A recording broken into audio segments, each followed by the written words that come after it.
Captain, hongera kwa mchezo. Yeah, naomba tuanzie hapa. Timu yako ya Songea United ilionyesha mwelekeo mzuri sana sasa kipindi cha kwanza na kipindi cha pili against Young African ambao ni timu kubwa kiasi kikubwa sana.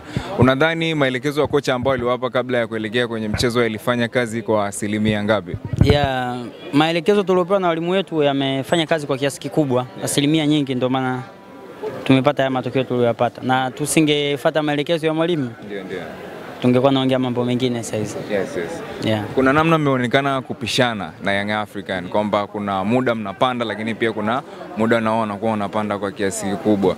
Ni tactics au ni kiasi gani nyie kama wachezaji imewapa motisha au nguvu ya wakati mnapoelekea kwenye championship? Yeah, mpira ni ule naweza nikasema. Kwa hiyo mpira ni mchezo wa chance. Kwa hiyo ukipata chance ya kushambulia utashambulia, hata kama unacheza na Barcelona utashambulia. Yeah. Na wao ukipata chance watakushambulia. Yeah. Kwa hiyo ndio hicho kilichotokea. Wewe kama captain, nini ambacho mmejifunza kupitia mchezo wa leo? Kitu gani kipi ambacho mnaondoka nacho kwenye mchezo wa leo? Tumejifunza vitu vingi sana kwa sababu timu ambayo tumecheza nayo ni timu kubwa sana. Yeah. Na ni timu bora pia. Ni timu bora kwa sasa hivi. Kwa hiyo tumejifunza vitu vingi sana kutoka kwa wakubwa zetu ambao tumecheza nao. Pia hata mbinu zimetusaidia. Tumepata mbinu mpya ambazo zimetusaidia mpaka kupata matokeo tuliyopata. Ulipoingia kwenye chumba cha kubadilishia nguo, mwalimu aliwaambia nini kuelekea kipindi cha pili? Hiyo ni siri ya kambi, siwezi kutoa. Ila siri kaka, lakini mchezo umeshaisha, sidhani kama ni tatizo tena. Hayo ni mambo ya kiufundi, ni mambo ya benchi ya ufundi, kwa hiyo siwezi kuongea. Ila speech ilikuwa ile kama ya mwanzo. Ndio. Na maelekezo yalikuwa ni yale, hajabadilisha kitu. Ndio. Alizidi tu kutuambia tuheshimu na tukipata mpira tukae nao. Yes.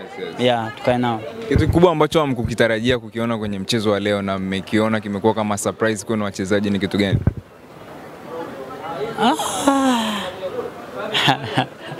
Hapana. Yeah. Sikumbuki kama kuna kitu ambacho hatukutarajia kukutana nacho. Ndio. Ila vitu vingi ambavyo tumekutana navyo tuliambiwa na tulikuwa tunatarajia kwamba tutakutana navyo. Ndio. Surprise kubwa ambao mmekutana nayo yoyote kwenye mchezo wa leo? Hakuna surprise yoyote. Wachezaji ni wale ambao tunawajua na uchezaji wao ni ule, kwa hiyo hakuna surprise yoyote. Ndio. Kwenye championship mmebakiza michezo 5 ya nyumbani. Hii inawapa nguvu kiasi gani kuelekea kileleni ukizingatia kwamba waliopo juu yenu wana mapambano makali na wanashinda mechi kila kukicha? Championship ni marathon. Kwanza ni marathon. Kwa hiyo sisi tuna mechi 5 nyumbani. Ndio.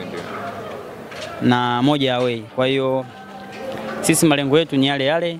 Tunataka kuwa kwenye zile timu 4 bora zile. Yes. Kwa hiyo tunatamani kucheza playoff, tunataka kucheza playoff. Kwa hiyo malengo yetu ni yale, kushinda mechi zote ambazo zilizobaki. Ndio. Malengo ya kuelekea ligi kuu yako vipi? Yako pale. Ndio. Na ni tamaa yenu kubwa sana kuingia ligi kuu. Yeah, ni malengo ambao watu wamejiwekea toka mwanzo, kwa hiyo malengo ni yale. Wadau wa soka, mashabiki wa Songea United wanakutazama kwa wakati. Una nini la kuambia?